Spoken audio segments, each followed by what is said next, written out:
بنیادی نقطہ ہے جہاں پر دو نکات ہیں، ایک جو کہ شریعت کیا کہتی ہے،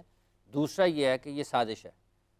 آپ کے خیال میں واقعی پھر یہ کہیں نہ کہیں ایک سازش کا پہلو اس میں شامل ہے؟ اور اگر اس میں سازش کا پہلو شامل ہے تو پھر ایک فتویٰ بھی تو جاری ہوا نا پاکستان سے۔ بسم اللہ الرحمن الرحیم، اللہم صلی وسلم وبارک علی سیدنا و مولانا محمد وعلی آلہ وصحبہ وبارک وسلم۔ بہت شکریہ حافظ صاحب، اور بڑی اچھی گفتگو سننے میں آئی، بہت اچھی باتیں کی گئیں جواز کے حوالے سے اور عدم جواز کے حوالے سے۔ جہاں تک ہے کہ یہ شریعت اس حوالے سے کیا کہتی ہے اور ہو کیا رہا ہے اور ہمیں کیا کرنا چاہیے، سب سے پہلی بات تو یہ ہے کہ ہم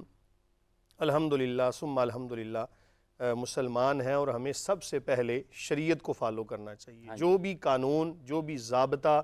جو بھی چیز قرآن و سنت سے ٹکرائے اسے ہمیں چھوڑ دینے کا حکم ہے۔ معاشرے کو ہم بعد میں دیکھیں گے، سب سے پہلے ہم نے قرآن و سنت کو دیکھنا ہے، شریعت کیا کہتی ہے، شریعت کیا کہتی ہے۔ اور جہاں پر شریعت کے اندر گنجائش نکلتی ہو، علماء فقہاء کا یہ کام بنتا ہے کہ وہاں پر عوام کو ایسی چیزیں فراہم کریں کہ جس کے اندر گنجائش نکلتی ہو۔ اب یہ جو فتویٰ اس سے پہلے جاری کیا گیا اور اس کے بعد اس سے رجوع کیا گیا، اس کے اندر بھی دو پہلو ہیں کہ اگر جواز کا فتویٰ دیا گیا تو ان تمام شرائط کے تحت، وہ شرائط کیا ہیں وہ بھی ساری ڈیٹیل کے اندر موجود ہیں، کہ جو بھی خواتین جہاں جو بھی سورسز وہ استعمال کرتے ہیں ان کو بروئے کار جب لائیں تو ان کا ایک علیحدہ سے ڈیٹا موجود ہو، اور جس کو وہ فراہم کیا جائے اس کو وہ تمام چیزیں بھی بتا دی جائیں۔ یہ اس صورت میں ہے کہ جب اشد ضرورت بن جائے، جب جان بچانے کی کوئی صورت موجود نہ ہو، اگر اس کی ضرورت بن جائے۔ اب سوال یہ ہے کہ جس طرح مفتی صاحب نے بڑا اچھا پوائنٹ نوٹ کیا کہ ہمارے ہاں تو عام چیزوں کے اندر بھی ملاوٹ سے لوگ باز نہیں آتے اور اس کے اندر کسی قسم کا خیال نہیں کرتے۔ سرکاری کاغذات کے معاملے میں اس حد تک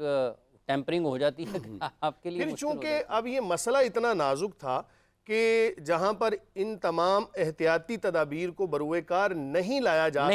سکتا اور ناممکن تھا، یہ سب کو جو بھی وہ بتا رہے تھے یہ ساری چیزیں ناممکن تھی، اس لیے ضرورت اس امر کی ہے کیونکہ معاملہ بڑا حساس ہے۔ اگر کہیں رضاعت کا رشتہ قائم ہو گیا اور پھر پتہ نہ چلا کون کس کی بہن ہے، کون کس کا بھائی ہے، کون کس کی رضائی ماں ہے، تو پھر معاشرے کے اندر ایسا بگاڑ پیدا ہوگا کہ ہمارے اور مغرب کے جو معاشرے کے اندر ایک شرم و حیا کا ایک نمایاں ایک فرق نظر آتا ہے ہمارے اندر الحمدللہ۔ اور یاد رکھیں کہ مسلمان جو ہوتا ہے نا، اس کے اندر اللہ تعالیٰ نے ایک حیا کا پہلو کیونکہ ایمان اور حیا یہ دونوں لازم و ملزوم چیزیں ہیں، جب حیا ختم ہو جاتی ہے تو ایمان الحیاء من الایمان، بالکل، تو حیا جو ہے یہ ایمان کے شعبوں میں سے ایک شعبہ ہے، تو اس لیے ضرورت اس امر کی ہے کہ اس کی روک تھام ہونی چاہیے، کیونکہ احتیاطی تدابیر جتنی بھی آپ کر لیں وہ نہیں اپنائی یہ ممکن نہیں ہے، یہ ممکن نہیں ہے۔ اور رہی بات یہ جہاں تک آپ نے کہا کہ سازش ہے، دیکھیں ہم اس کے بارے میں جب تک ہمارے پاس کوئی مصدقہ چیز موجود نہ ہو تب تک ہم حتمی رائے تو قائم نہیں کر سکتے۔ لگتا ایسا ہے کہ یہ ایک سازش ہے، بہرحال جو بھی ہو اس سے بچنے کا حکم ہے۔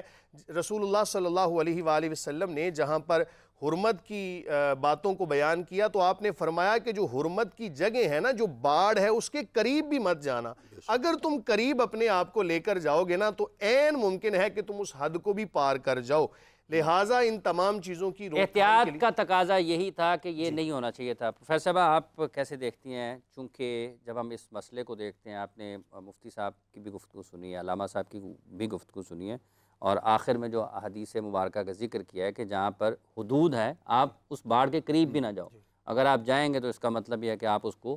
آپ میں اندیشہ ممکن ہے عبور کر جائیں۔ بہت شکریہ حافظ صاحب۔ بسم اللہ الرحمن الرحیم، اللہم صلی علی سیدنا و مولانا محمد وعلی آلہ وصحبہ وبارک وسلم۔ علامہ اقبال نے کہا تھا، یہ جو سینیریو بنا ہوا ہے اس کو دیکھ کر علامہ کا یہ شعر بار بار میرے ذہن میں آ رہا تھا کہ یہ پیر کلیسا کی کرامت ہے کہ جس نے بجلی کے چراغوں سے منور کیے افکار۔ ہم نے، آپ تو کہہ رہے ہیں نا سازش، میں تو یہ سمجھتی ہوں کہ پچھلے چند سالوں کے اندر پہلے ختم نبوت کے معاملے کو چھیڑنے کی کوشش کی گئی، پھر اس کے بعد ٹرانسجینڈر ایشو کو ریز کیا گیا،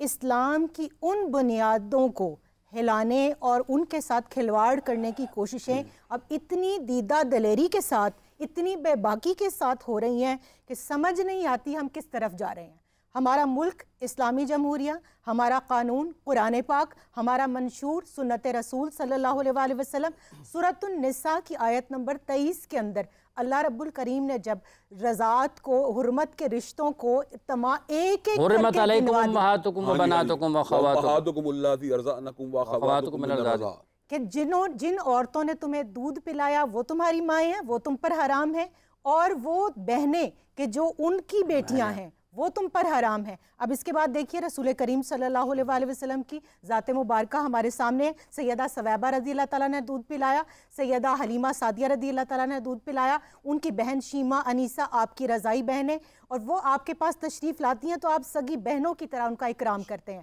یہ مثالیں ہمارے سامنے موجود ہیں کہ جب آپ نے منہ بولے بھائی کی بیٹی سیدنا صدیق اکبر رضی اللہ تعالیٰ عنہ کی شہزادی سیدہ عائشہ صدیقہ رضی اللہ تعالیٰ عنہ سے نکاح کا پیغام بھیجا تو انہوں نے کہا یا رسول اللہ آپ تو میرے بھائی ہیں۔ آپ نے فرمایا منہ بولے بھائی کی بیٹی اس درجے میں نہیں آتی، ایک ایک چیز کلیئر ہے۔ تو میں تو کہتی ہوں رستہ کسی سے پوچھنا توہین ہے میری، ہر راہ گزار شہر پیمبر کو جائے ہے۔ جب نبی کریم صلی اللہ علیہ وآلہ وسلم نے یہ تمام چیزیں بتا دی، مفتی صاحب نے ان دونوں احادیث کا تذکرہ کیا جو سیدہ عائشہ صدیقہ رضی اللہ تعالیٰ عنہ اور حضرت علی کرم اللہ وجہہ الکریم سے مروی ہیں کہ نسب کے اور ولادت کے جو رشتے ہیں وہی رضاعت کے رشتوں کی حرمت میں آتے ہیں۔ اس کے بعد اس کی ڈیٹیل کے اندر دیکھیے امام ابو حنیفہ رحمہ اللہ فرماتے ہیں کہ جس نے دودھ سک کر کے اپنے حلق سے اپنے پیٹ میں لے گیا اس کے اوپر رضاعت کا وہ رشتہ اور اس کی حرمت واجب ہے۔ اب اس کے بعد آپ کے اس بلڈ بینک کا قیام مجھے سمجھ نہیں آتا یہ کیسے ویریفائی کریں گے؟ ملک بینک یہ اس ملک بینک کو کیسے ویریفائی کریں گے؟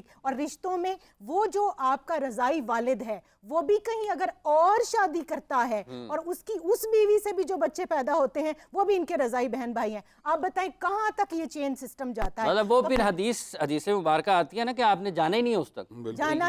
ہی نہیں، اگر آپ جائیں گے تو عین ممکن آپ اس کو اگر ضمنی بات یہاں کرنا چاہتا ہوں کہ سیدنا حمزہ رضی اللہ تعالیٰ عنہ رسول کریم کا چچا ہیں لیکن رضائی بھائی بھی تھے۔ جب ان کی بیٹی کا آپ کے ساتھ عقد کی بات کی گئی تو آپ نے کہا تو میری رضائی جو ہے نا بہن ہے، یعنی میری رضائی ان کے میرے رضائی بھائی کی بیٹی ہے تو میں تو نہیں اس کے ساتھ جو ہے نکاح کر سکتا، یعنی آپ نے رضائی چچا ہونے کا وہاں کنسیڈر کیا، حالانکہ چچا کی بیٹی تھا، ادروائز نکاح جائز ہے، لیکن اس رضاعت کے رشتے کیا ہے جو سیدنا حمزہ اور سیدنا رسول اللہ صلی اللہ علیہ وسلم کے درمیان موجود تھا، آپ نے ان کی بیٹی سے نکاح کو بالکل کہہ دیا کہ اس کے ساتھ میرا نکاح نہیں ہو سکتا، یعنی رضاعت کا بالکل کلیئر بات ہے، قرآن مجید کا بھی فیصلہ ہے، سنت نبوی شریف کا بھی فیصلہ ہے، تعامل صحابہ بھی ہے، تعامل رسول صلی اللہ علیہ وسلم بھی ہے، اس لیے اس میں کوئی گنجائش موجود نہیں ہے، گنجائش موجود نہیں ہے۔ تو اس کا مطلب یہ ہے چلے اگر آپ اس کو تھوڑا سا جیسے مفتی صاحب نے کہا کہ ہم اس کو میں مصدقہ اطلاعات نہ ہوں تو میں سازش نہیں کہہ سکتا، لیکن ہم اس کو یہ تو کہہ سکتے ہیں کہ چھیڑ خانی تو ہے نا، بالکل یہ چھیڑ خانی تو ہے نا۔ اچھا ڈاکٹر شوانہ مفتی صاحبہ نے ہمیں جوائن کیا ہے جی، اس وقت امریکہ میں موجود ہیں، زوم پر ہمارے ساتھ ہیں۔ ڈاکٹر صاحب السلام علیکم۔